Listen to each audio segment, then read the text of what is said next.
All right, have fun cutting that around all that shit, Seth. Yeah, you can just ignore everything until now, probably. Actually, yeah, let's just start over. We're just gonna start over.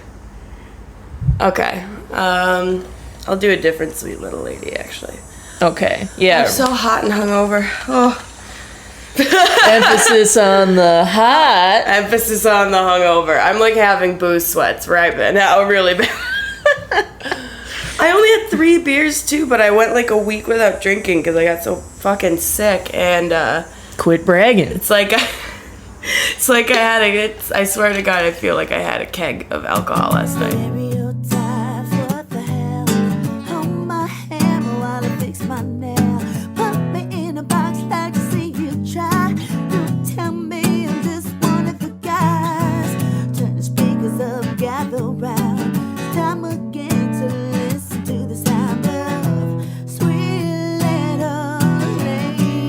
Little lady, I'm sorry that you're not tip top this morning, but do you want to shine some light on a sweet little lady in your life? I do.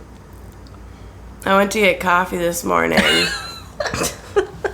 because I need it. I need it so badly right now. I need it, like yeah, SpongeBob with the water. Yeah, and there was what looked like to be a 12-year-old boy behind the counter. Yeah, start him young. Did some magic and made me this pour over coffee. I seriously thought I was just gonna get like a shitty cup of black coffee, and he was like, "Oh no, we have Ethiopian dark Java blah blah blah," and I was he was like giving me options, like I knew what the fucking difference was. He was like, "Or you could have this blah blah Kenyan." No. Did he say we do things a little differently around here? No, but he looks like he should have had his hands on his hips at all times, like power stance. Oh yeah. Yeah, well, and even though I don't drink coffee, I actually just learned what pour-over coffee was, so I'm feeling like a little bit of an expert. Oh, yeah? You just learned? Yeah, I just learned. Oh, that's cool. I mean, the person explaining it to me is in bad shape this morning. Yeah, so pretty hungover? I just told you. It was me. It was me. It was me. Okay, well, God bless 12-year-old baristas everywhere. You're doing the Lord's work. He's a sweet boy. Sweet little lady, boy. Mm-hmm. But hey, it's 2019. You be whoever you want. Be whoever you want to be. Mine kind of segues into our topic today. What are we talking about today? We're talking about comedy. Oh, yeah. Comedy. All right. So, my sweet little ladies are the other ladies of the Milwaukee comedy scene. Oh, yeah. You know, without getting into specifics, you know who you are. Other ladies of the scene. Jeez. Why'd you say jeez?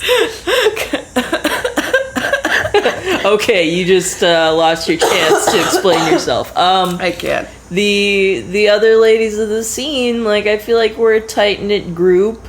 There's fewer of us, obviously, but I think, you know, we're just like a fun, really supportive group that I'm happy to have around. I agree. We're fun. We're fun. We're funny too. Hey. I'm kidding. Not a good way to like start talking about comedy is being like, well, we really don't even know. We don't even know, man. But yeah, the topic is comedy on Sweet Little Ladies this week. And I mean, would you agree, like, now that we have been doing comedy for a little while, like, I've been on a couple of friends' podcasts and I've just been asked by various people, like, how I got into comedy, and I do want to talk about that, but hopefully, because we're pals, like, really get into it more than I usually do with someone that I don't I'm getting like an know as all-access pass right now. to my mind. To Dana Town. All right. So, I'm into it. So, I mean, I do kind of want to ask you, like, the questions of, like, you know, when were you first interested by comedy? Like, when did you first know you were funny? That kind of thing. I still don't know that I'm funny. Oh, stop it. Stop it right now. Oh, I'm so sorry, everyone. That's disgusting. So much phlegm. I first had interest in comedy when generally, my dad used to make, well, didn't make us, but like, we watched the Blue Collar Comedy Tour. Yeah, all the time we would watch, and then just like Ron White specials. Like anytime there was a new Ron White special, my dad, after the divorce, that kind of became his thing for a little minute, and that's kind of a hot minute, and that kind of started, and then I think it went away for a while, but when I was in college, we talked about last episode, I went to college at UW-Madison, and that comedy club on State has a student night on Thursdays, I think. That sounds right. I think it's Thursdays. And you could, like, with your ID, you could get in super cheap. And so I would go to that all the time. Well, and Comedy Club on State in Madison is widely regarded as like possibly the best club. Yeah, if not the best, one of the best in the country. Yeah. So that's a fantastic thing to have during your college years, when you're like, maybe this is something I want to get into. Well, that's what I find interesting from knowing you before is, yeah, like you were kind of like lying in wait for a little while with comedy, just like watching and observing. Yeah. And I used to like go to the club a lot, but then after that I realized that they were just like local comedy all the time during the week. My friend Amy, who's a sweet little lady, she is sweet, very small, compact person, and a lady. A lady. Check. She had a friend who did an open mic, and she invited me to go to Argus open mic in Madison on Mondays. So I would go to Argus, and then the mic on State on Wednesdays. Mm-hmm. Like almost both every week as an audience member for a long time before I actually went and did it myself. And Well, I mean, what is that like? You're going as an audience member for a long time. I mean, what changed from saying I'm an audience member to like, okay, this is the time that I'm gonna get up there? I wanted to do it, and I was dating someone at the time, and I remember bringing it up to him, and I tried out like a joke on him and a roommate, and they both just told me, don't do that. Well, that's why that's why we don't care about him. Right. I mean, they were right. It was a terrible joke, but that's not the point. The point is, I should have, still done it. I'm gonna need another tissue. Sorry. We're just gonna do a brief little walk away. Yes, and I'll just shout to you as you walk into my bathroom. Okay. I'm so hungover. But basically, it was just like, one day it was like, enough's enough. Like, today's the day. No. I'm gonna do it? No. Don't attack me. No, sorry. I'm back. Okay. No, it was, then I moved to Milwaukee. So I never did it in Madison. Then I moved to Milwaukee. Oh, okay. And it was like, I knew a lot. I hung out with a lot of people at the open mics, and I didn't want to try something new in front of them for the first time. That was like that's really hard to do, Mm-hmm. Yeah. I'm also really glad I didn't start in Madison for a couple different reasons too, just in terms of like who I was at that point in my life. I think I needed to come to Milwaukee, and like I did a lot of growing up in the very short amount of time that I was here, like getting an adult job, Yeah. And then eventually, going through breakthrough and stuff, break up, excuse me. I did not Same break diff. through. Anyways, so, yeah.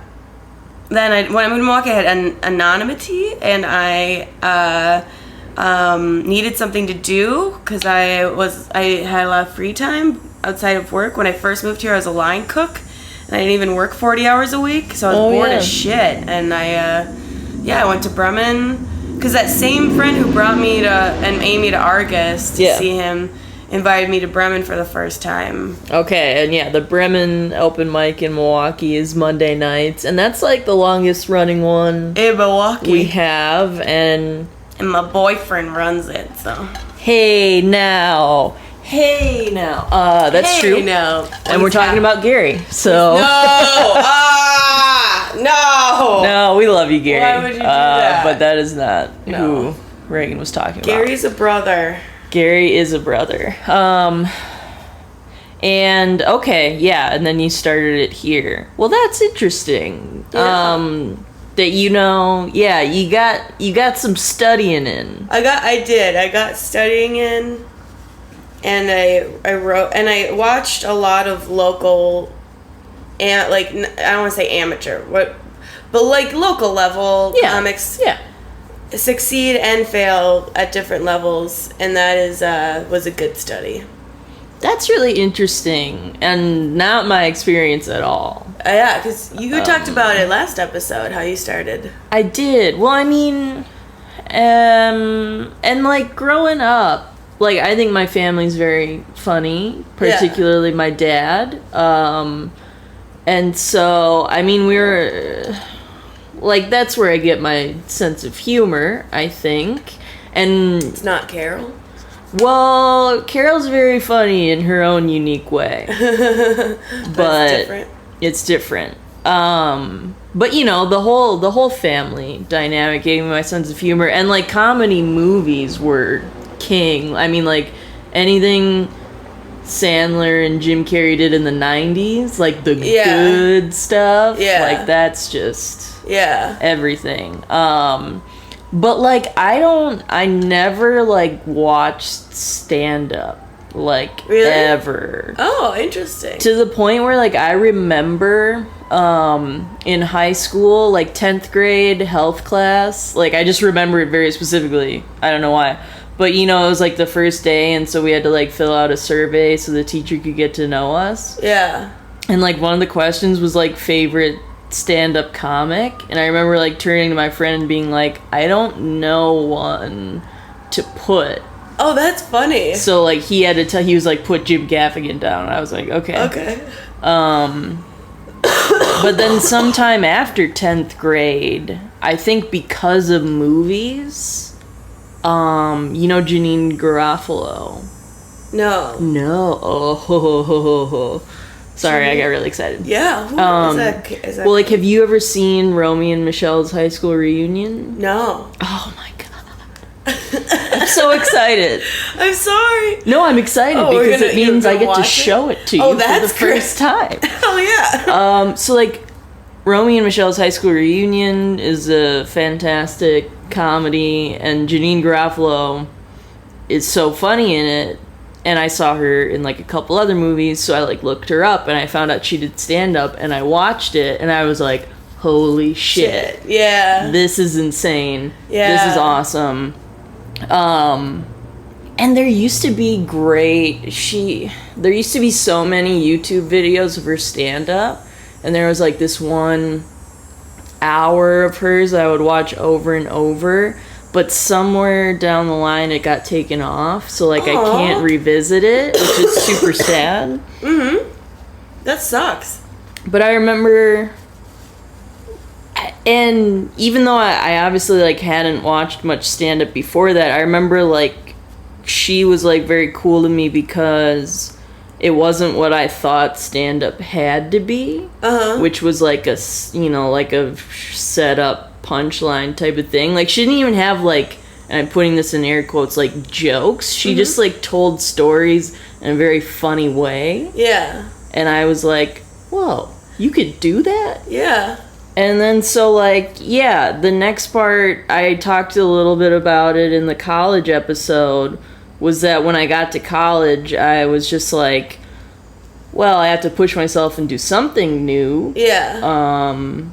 Like, I feel like everyone gets to college, they're like, I'm gonna reinvent myself. Yeah. And then, like, you mostly do not. Do not do that whatsoever. But the one thing I did was join stand-up club.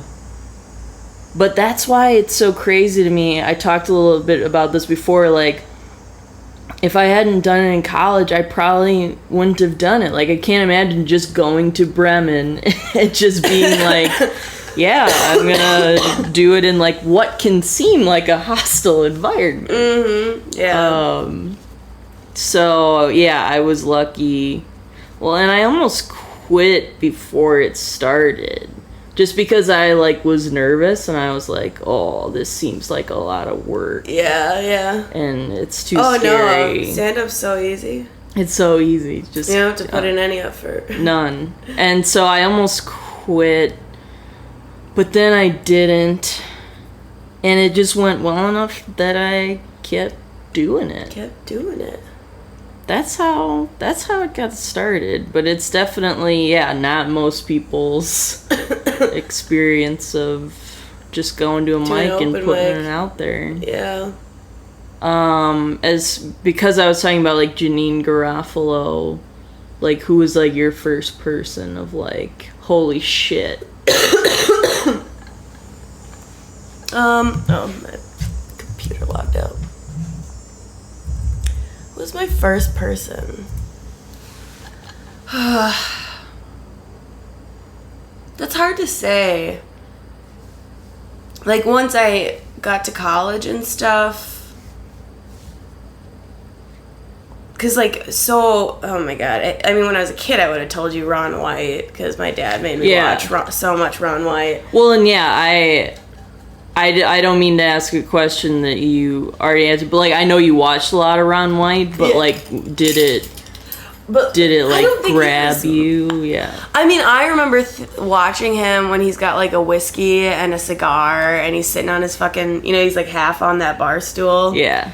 And thinking that was the coolest thing in the entire world, and, like, wanting to do that. Yeah. And look like that and be like that. But, which was weird as a young girl, wanting to look like an old man on but I think once I got a little bit more into comedy, I go through what most people go through, is where you want to find somebody who looks like you, something that feels somewhat attainable because it reflects you. And I think Beth Stelling I always loved Sarah Silverman. I watched quite a bit of the Sarah Silverman show. Yeah, that was a great great show. With some big problems. For sure. But it was quite Sarah something. Silverman's comedy has grown and changed, though, and I think that's very interesting that she calls herself out on that kind of shit. And there are others who shouldn't be afraid to do that. Yes, very true. But I remember watching her, what was it? Magic special? It was like one of her most... Jesus is Magic. Yeah, one of her most recent... her most recent special, I believe. I think. Came out, like, when I first was moving to Milwaukee, and I was really, really doing a deep dive into comedy. And then I was watching interviews with her, and just watching, watching her do roasts. Anyways, I came across this interview where... or something, I don't know if it was an article or what, where she listed upcoming female comedians specifically, and I was like, oh, that's kind of interesting, because Sarah Silverman and Kathleen Madigan were really the only two female comics I felt very connected to and had known about. Yeah. Like, my parents would have never watched Maria Bamford. I mean, obviously there's more big women than that, but like that in my what my parents would have given me access to was literally just like Sarah Silverman, actually, and even less her and more Kathleen Madigan. Madigan works with Ron White a lot, which makes sense why my dad. And she's from Wisconsin, right?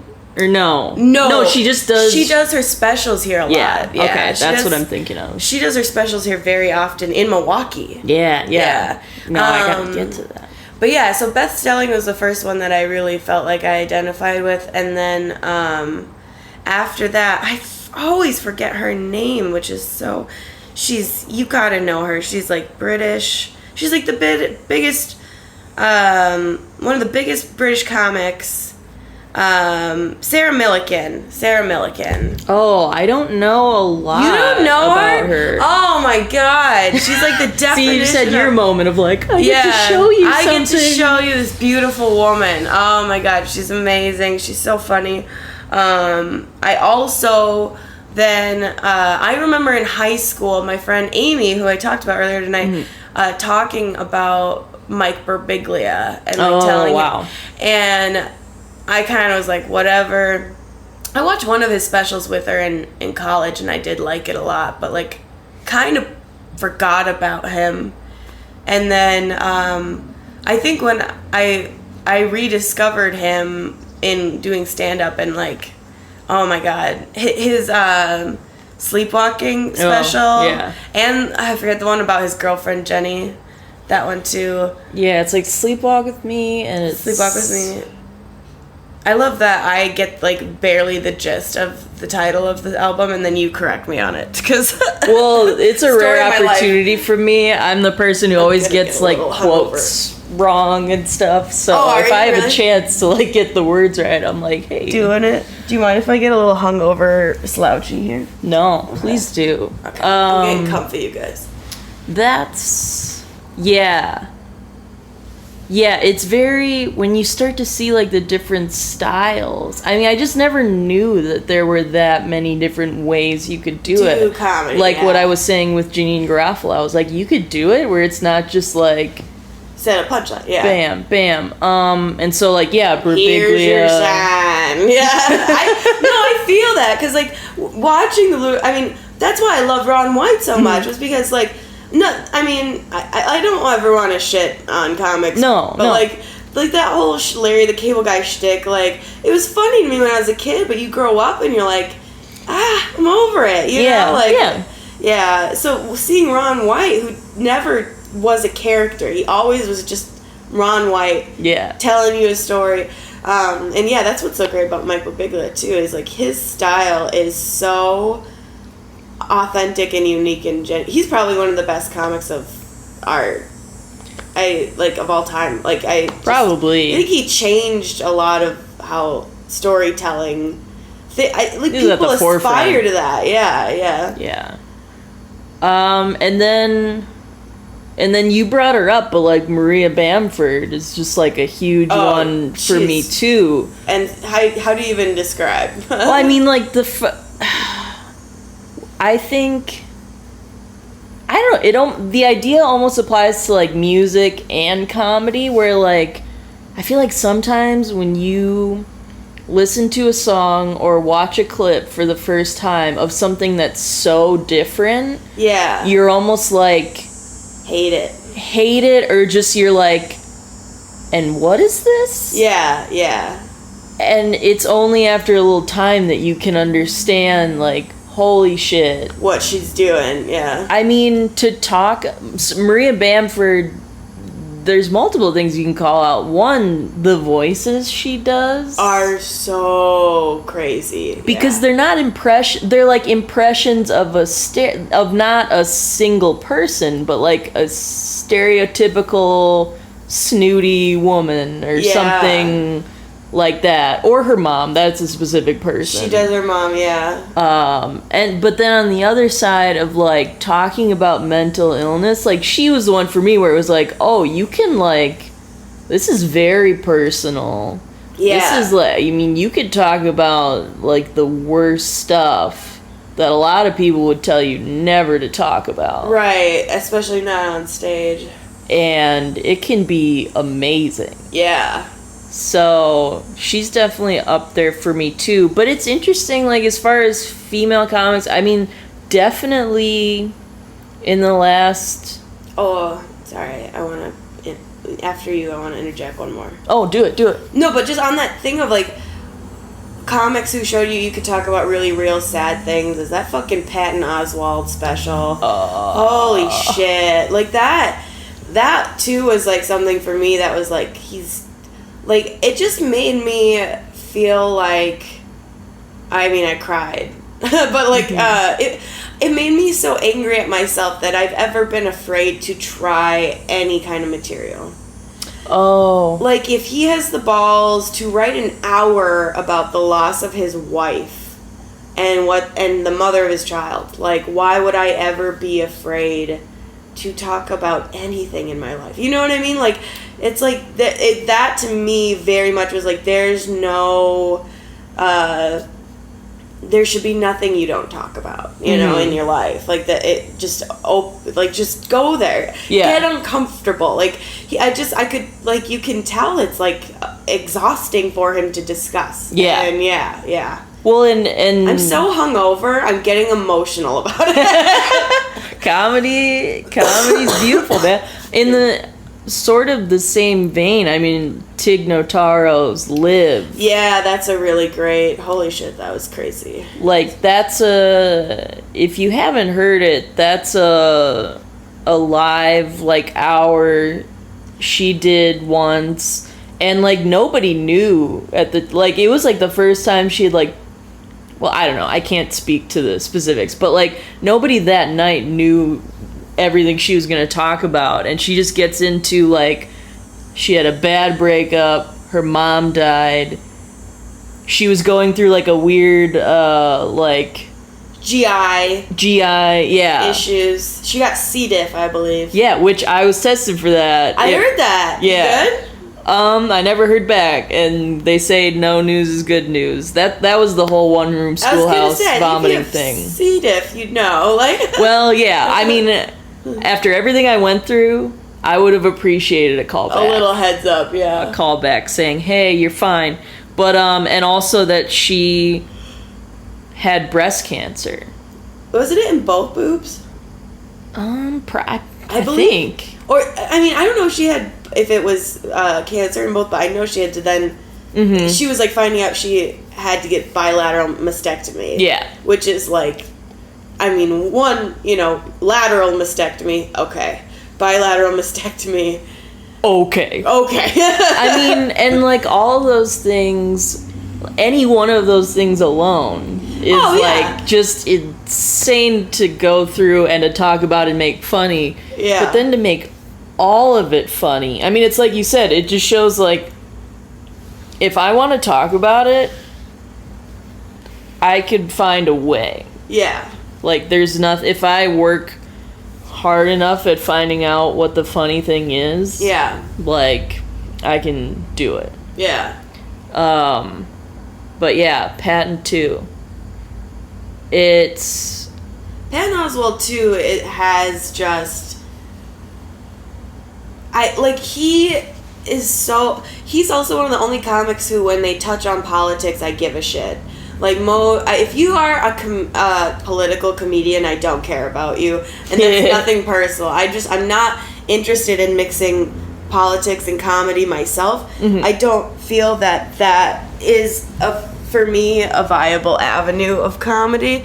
Just because I think once you give something an agenda, it takes the fun out of it, Like... I mean, not to be said that you can't have some kind of point or smart ass, Yeah. But, like, when you make it, and it's whether it's fuck Trump or fuck Obama, like, which either side, 9 times out of 10, it just ends up boring me because you know where the joke's going. You know what I mean? Like, yeah. There's no real whatever. But Patton Oswalt, while he does do a little bit of that kind of shit, I remember he did this really great joke about like when some of the nomenclature was changing in the LGBT community.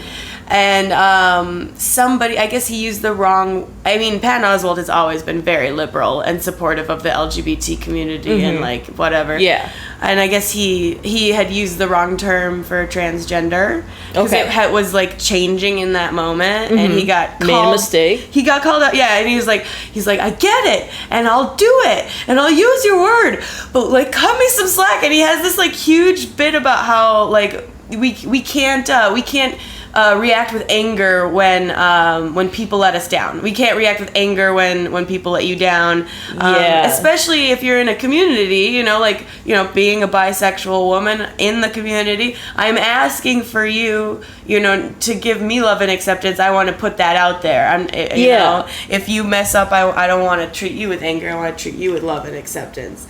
Yeah. And he just has this really great bit that's kind of criticizing the Democratic movement that he agrees with, and it's a really great that's one of the best bits where he can toe that line, and it makes it politics accessible probably for anyone on the political spectrum when you can do it that way. Well, and the acknowledgement of nothing is black and white, where where he stands, but it's not everything's all or nothing.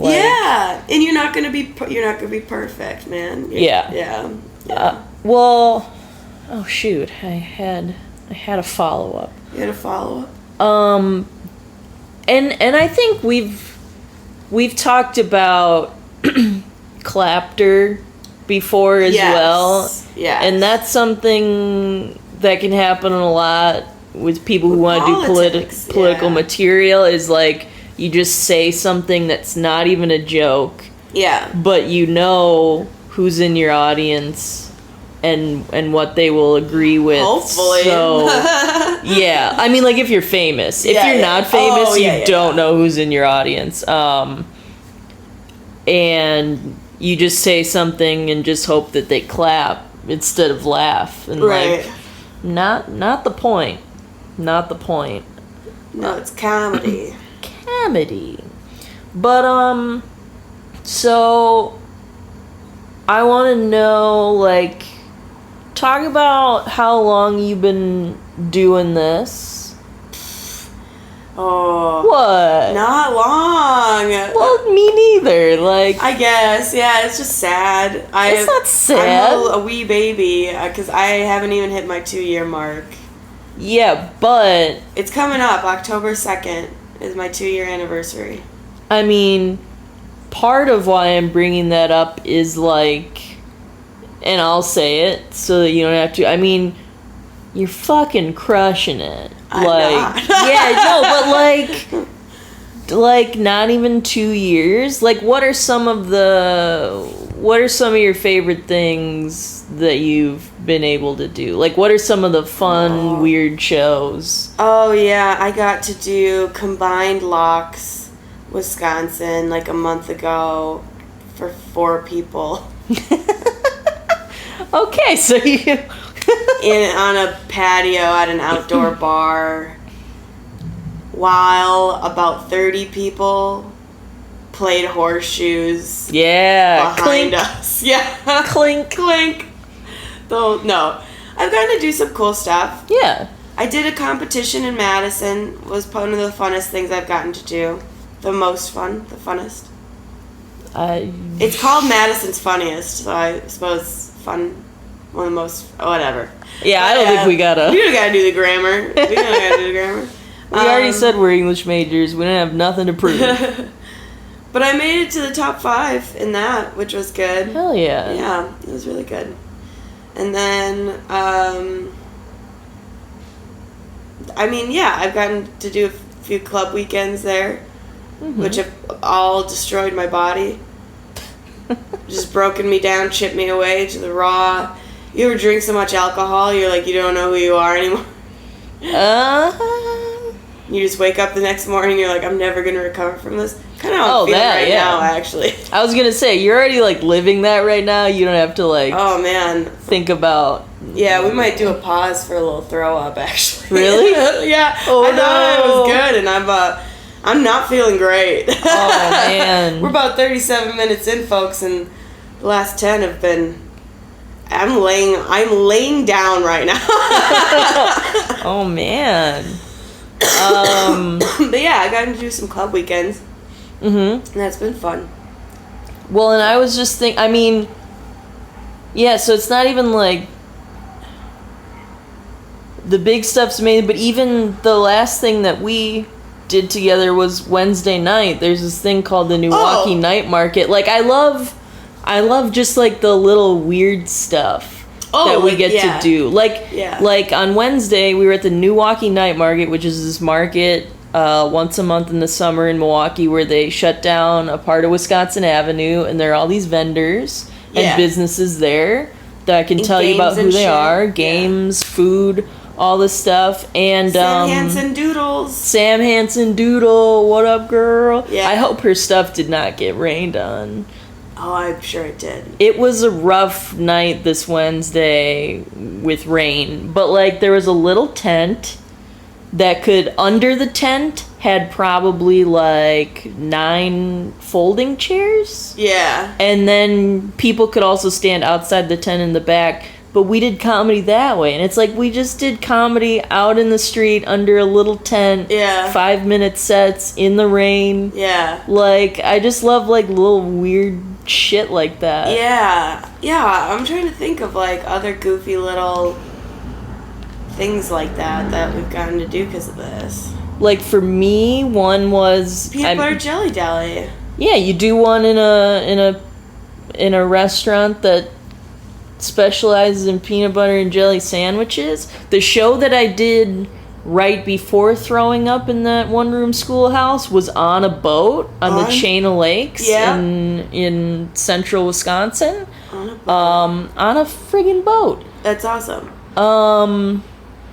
I've done a show where I got paid in cheese because it was at a cheese store. What the fuck? Yeah. That's the best thing I've ever heard in my entire life. I'm telling you, I was not upset in the least. I would was not like, be either. This is wonderful. Oops. And just like life experiences. I mean, I've done shows at like a Knights of Columbus for like 20 70-year-old men. Hell you know? Yeah. And then you'll go from that to a house show, which is really an apartment show. Oh, dude, I love house shows. Where, like, you can't see through the cloud of weed smoke. Dude, it's the best in the world, yeah. You know? And then you'll go from that to, a dive bar where there's 4 people and everybody else is watching the game on the TVs they didn't shut off. Yeah. To, like, some of the bigger experiences we've had, like club weekends or whatever. Yeah. And so... There's a really cool show in Rockford that's like a competition too. Stand-up slam. Oh, I think that's over. I wanted to do it, but I think it's over too, but it was like wrestling themed. Yeah. Like Mastodor, or is it Mastodor? Matador? No, that's the bull thing. Well, what are you saying? It's like the Hispanic wrestling. I think it's Luchador? like Mexican. Yeah. Okay. I think it's specifically Mexican, but I'm not quite sure. But yeah, luchador. Professional wrestling shit, like, themed. It was so cool. Yeah. The dude wore a suit and a luchador mask, and I thought I was gonna get killed. I thought I was, like, a fucking serial killer. It was so goofy and weird, and there was a literal giant belt that I got to... Oh, yes. ...to pose with. I tied that night because, I forget the guy's name. Chicago comic, very funny. It wasn't Bill Giverts, but Bill Giverts was there. Bill. I love Bill. Love Bill, too. Love Bill. But I tied for first because I posted about it on Facebook, and my family saw it, and I have family in Rockford, and they all just showed up.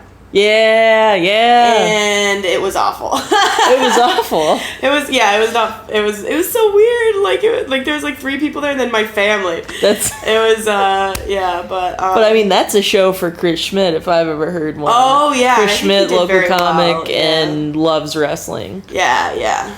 And so, and that reminds me, there's literal like themed shows too. Yeah. That I think are very fun to do because for a normal show, it's like we have the jokes we do, the sets we do that are our style and whatever. But then if you do a theme show, you might be forced to write about something that you usually wouldn't. And I think that's always a good exercise. I mean, I'm thinking of like Tyler Menz used to have book club where you do like a comedic book report. Yeah. I just did arguments and grievances with Tyler Menz, where you face off in a debate We did beer versus wine. I had beer and I lost, and I'm more bitter about it than I should be.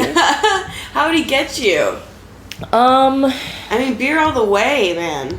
Well, I know, right? I know, like, everybody knows that. But he got me because, okay, I specifically bought a beer hat for this. Yeah. A beer hat meaning, like, the helmet where you put 2 cans of beer on the side and it comes through straws just, like, right into your mouth. Yeah. And the helmet was red. I did my first argument for beer, and then he did his first argument, and he's like, people who like beer are stupid. And then he had a picture from the internet of, I mean, it was more specific than that. Yeah. I'm just reducing it down to that. He had a picture from the internet of a red beer helmet that said "Make America Great Again." And it looked like my helmet. Oh, really? And I was like, hey, mine doesn't say that. And he's like, you buffed it off. Oh. And so that That's sucked. Funny. Yeah. But, yeah, like things where you get to write about a certain topic, I think stretches you. Okay, yeah. And, well, yeah, just really, like, how...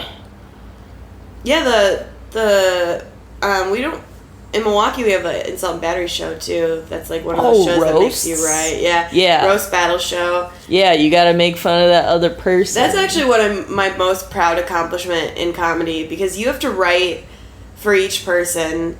Granted, I had some battles where the other person, I feel like, just didn't prepare. But I am undefeated. You're undefeated. I am undefeated. I'm like 5-0 or something like that. That is crazy, I know. dude. I do think that, I will say, I think when you're a woman, you have a little bit of an edge. I think the audience wants you to win a little bit. They want you to win, like that underdog story. You know what I mean? Like, yeah. I think they want that a little bit. But at the same time, I will give credit to myself. I love coming up with rebuttals. I can't riff on stage. I'm not a comic who does that really, and I don't really do crowd work and I will shit. say. Yeah, because I'm too new, and I'm not worried about that. Mm-hmm. But in the battles, it's given me a space where I can work on rebuttals, which is kind of like riffing.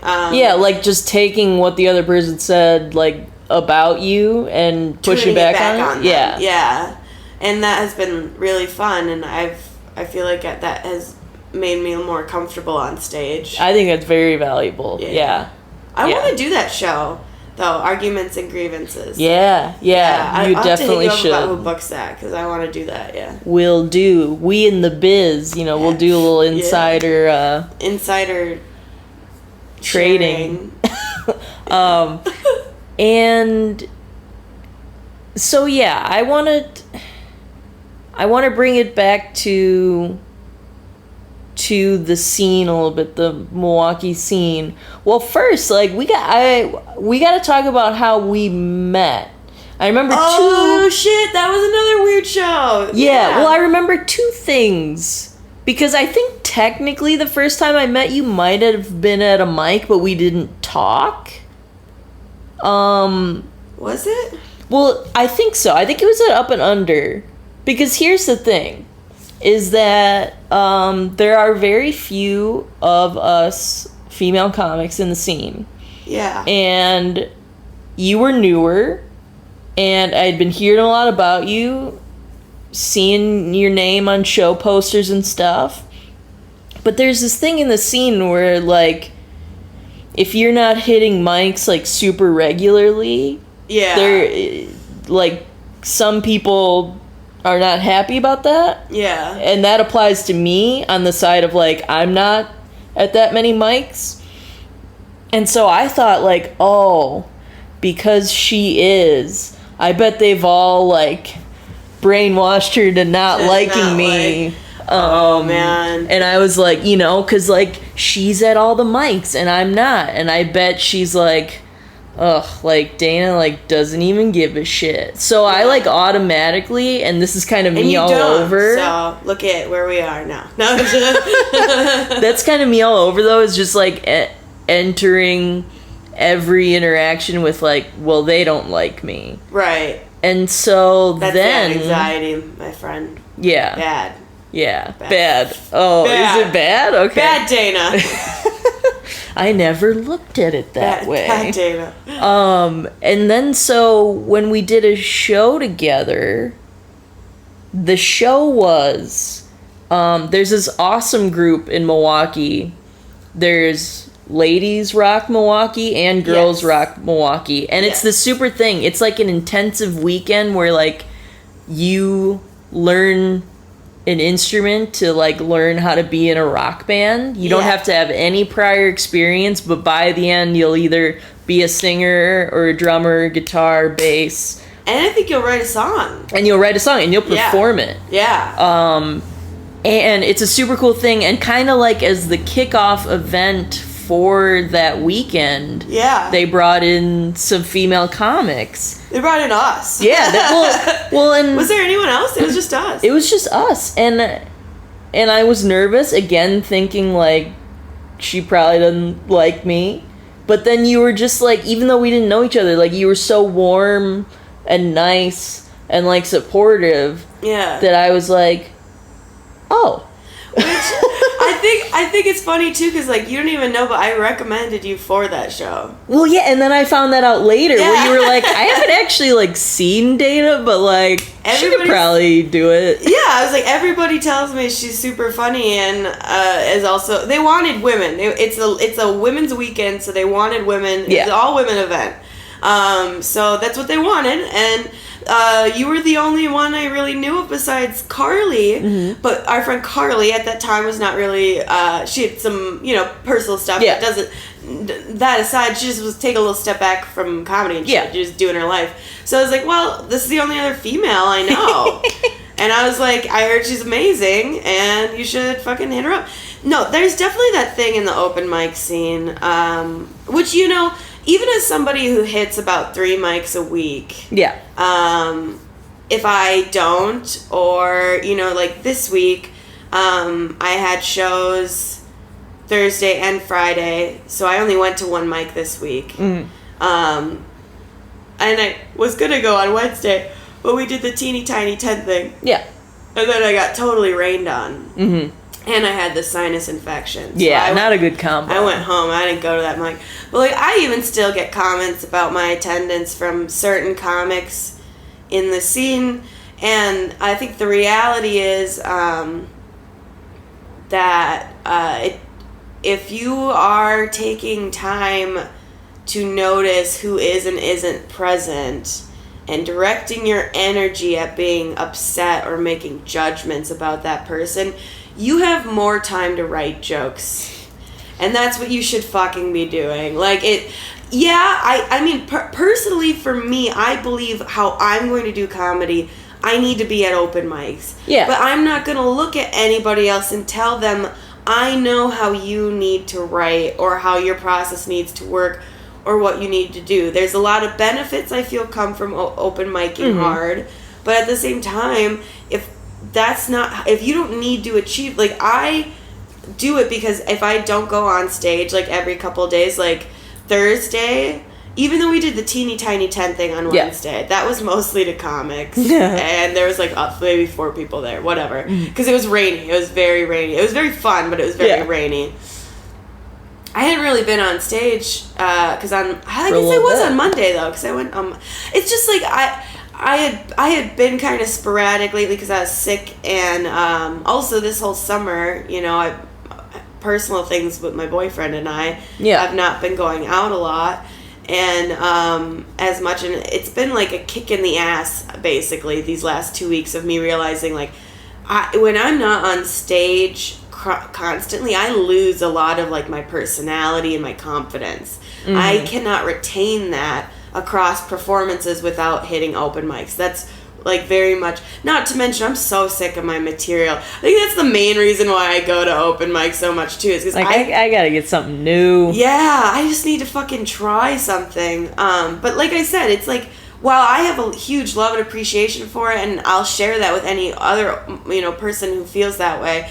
If you don't, I never, like, it actually impresses me quite a bit if you don't go to open mics and you can crush at a show without doing that material over and over and over again, because I can't do that. Like, I cannot come up with a polished joke and do it and just go do it. Like, I gotta overwrite, make a fool of myself, and like hate my joke for like 3 weeks at open mics before it's ready for a show. Let's make no mistake, self-loathing is that's integral part of open mic comedy. Yeah. Self-loathing's always. I mean, why do you think we get up there and get the attention? But that's right. But I mean, just to bring it back to what you said, like, there are so many valid reasons for not hitting that many. Like, if you got personal stuff or whatever. Plus, most of us work a full-time job. Jobs. It can be hard. And I see a lot of value in, like, you gotta live a life that you can talk about on stage too. Yeah. And if so there are reasons that you would not hit them every night or whatever. I wanted to tie that back to something about why you thought I hated you. Well, that's why, basically. That's why. Yeah, no. I mean, people say shit about everyone when you're a comic. People say shit about everyone. I know people say shit about me, but at the end of the day, you just gotta take everybody with a grain of salt and their opinions on other. And also, like, as comics, we're all gonna shit talk each other. Like, that's just kind of. Well, I mean, any group of people. Like, it's not just comics. It's just it's so much fun when you're comics. It's funnier. Yeah, it's definitely funnier. Well, and I will say, two things. Yeah. I mean, one. We're always doing two things, man. I love it. It's like our tagline. Two things. Two things. I mean, you have to worry about yourself. Because it's like you're saying, if you're paying that much attention to what the other people are, you can't change it. You're just wasting a lot of energy on, like, worrying about what other people are doing. You gotta worry about yourself. Yeah. On the other hand, I will try to acknowledge that at least some of that kind of attention can come from a good place of just wanting to be around people that you enjoy, wanting to see them grow. Yeah. And so I also focus on that. Yes.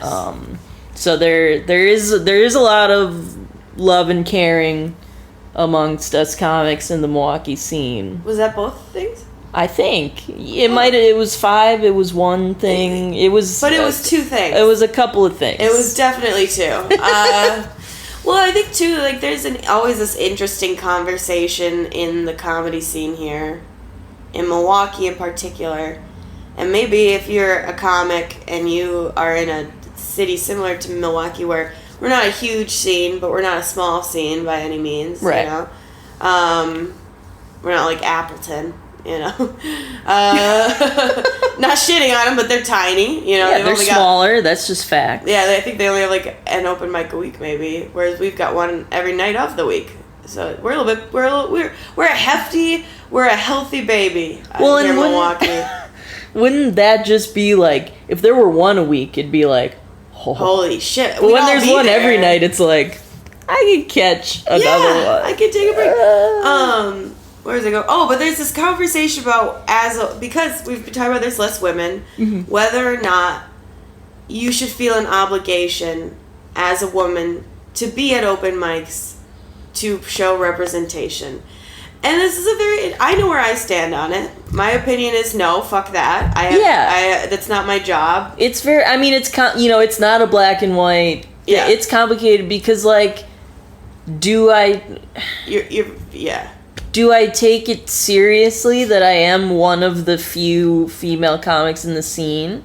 Yeah. Yes. I want to be conscious of it and be responsible about it. And I do get what people are saying when they say, hey, if a new woman comes out to a mic and they don't see other women, blah, blah, blah. I get that. They might be less likely to go up, yeah. I understand. But then, like you're saying... But that's not your job. It's not my job. And if she really wants it. I mean, we somehow did... We did it. Did it. Yeah, it's complicated. It's not to say that I don't wish it were easier for it. It shouldn't be that hard. But it just... You're putting a lot on our shoulders that you don't experience yourself if you're a straight, white, male comic. Yeah. Like, if you don't show up to the mic... Yeah. Nobody notices that much, and no straight, white, male comic is coming to the mic for the first time and being like... Correct. There's only 20 of them. Yeah. Whoa. It's funny that people say that to me in the scene, because I am the perfect example of the opposite. Because when I don't believe, I think it was a very long time that I was going to open mics, and I would be the only woman every night. Mm-hmm. And I kept doing it, and I did it at an open mic where I was the only woman that night. Like, so that to me showed it's like, that pressure is not true, because I didn't feel that way. And, well, okay, I know that the experiences are personal and one-on-one, and maybe not all women feel that way. Right. However, it's like, I do believe at the end of the day, if I wanted to do it so bad by that point, that overcame any other hindrance in terms of me being worried about being the only woman or being the only woman. Well, and it's, again, it's not like we don't feel for those women who might be like, oh, there's no other women here. Definitely. I wish there were. But at the same, like, we can't live a life for somebody else based on what somebody else wants of us. Whether it's those, like, for those people who are saying, well, you should be there. Yeah. For, like, we can't do that for you. Right. I have to just live my life. You have to live your life, and like too is like I don't want somebody, no matter who it is, going up only because they feel very well supported. You know why? Because that is what happens when you get a brand new open micer who brings 20 of their friends to an open mic that only laugh at them, and then they all leave the room. Well, and then they get tons of laughs, and they're just like, oh, I'm really funny. This is going to happen every time. Yeah. That's the other thing, too, is it's like, I just don't feel that women need any extra coddling in order to do stand-up. I feel like that's something that I find very beautiful about stand-up, and we talked about this to an extent. I'm not going to say that things are perfect for women in comedy. However, when I am on stage, I feel a certain amount of equality that is very rare in other... I'm not going to name names, but I work in a law firm. Mm-hmm. There's a gender disbalance there. I'm in a workplace that is very heavily male-dominated. Yeah. Not that there's no women. There certainly are powerful women in my day-to-day regular life. Yeah. But in comedy, when I am alone on stage, it is all just down to me. And I get this sort of equality that I don't really get anywhere else in life. Like, I feel a sort of safeness that I don't get anywhere else in life. Like... I feel more safe on the stage, getting to talk, getting my mic, getting to feel power there than I do when I go to get a drink at the bar afterwards if there's a creepy guy sitting there. I feel more safe. So, like, when people say, like, it's frustrating for me when people say, like, it's funny is a lot of men say this. And this is how you know that they don't know our experience, is they'll say that women have it harder on stage than men. And I disagree with that wholeheartedly. I think that in certain audiences, it's tough to walk in being a woman. But honestly, if you just go up there and you're funny and you tell and you've written good jokes and you believe in your jokes and you have confidence and you give the audience as much of a chance as you want the audience to give you, 9 times out of 10 you're going to succeed. 1 time out of 10 you're going to have that sexist audience that doesn't want a woman. That could happen. Or that that dislikes like vulgarity more from a woman than like a man. Yeah, or that's a very good way to put it too, who maybe necessarily don't hate you because you're a woman, but they want you to direct your humor in a specific way. But yeah, I feel like, for me personally, my experience, an enormous amount of freedom on stage that I don't get when I'm just living my life as a woman, where, at night I'm scared to gas up my car or walk down the block, or, you get even if I get heckled on stage, it's not the same as getting catcalled. True. Catcalled is scary because you're alone. But when you're on stage, one person in the audience heckles you. If you got most of the audience on your side, you could fucking destroy that person. I can't destroy a catcaller, I mean, I could, but... Well, you really don't know. I mean, I like to think you could, but what if it gets worse? Yeah. What if they could have a gun? They could have a gun. Yeah. Yeah, love the idea. In practice? I don't know. Fuck yeah. We can go a little bit, if you wanted to talk on that, because we're going to cut off the front of this, remember?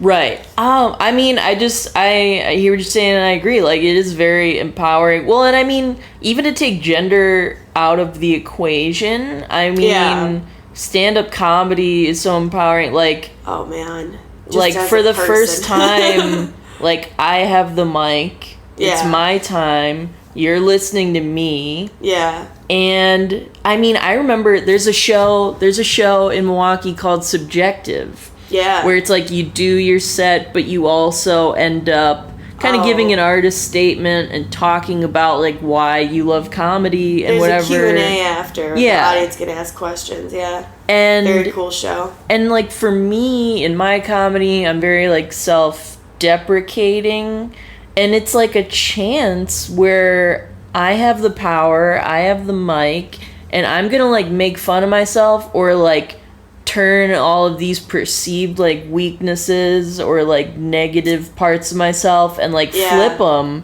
make you laugh about them so that they're like strengths and positives and all that. And I think that's so powerful. I mean, it's so weird to say, but like people come up to me after shows, the kind of people, and yes, I'm making a judgment that is maybe unfair, but people I look at and I'm like, before you saw me do comedy, you wouldn't even talk to me. Yeah. And now you think I'm like the coolest fucking person. Yeah. It's a power move, man. It totally is. It really, really is.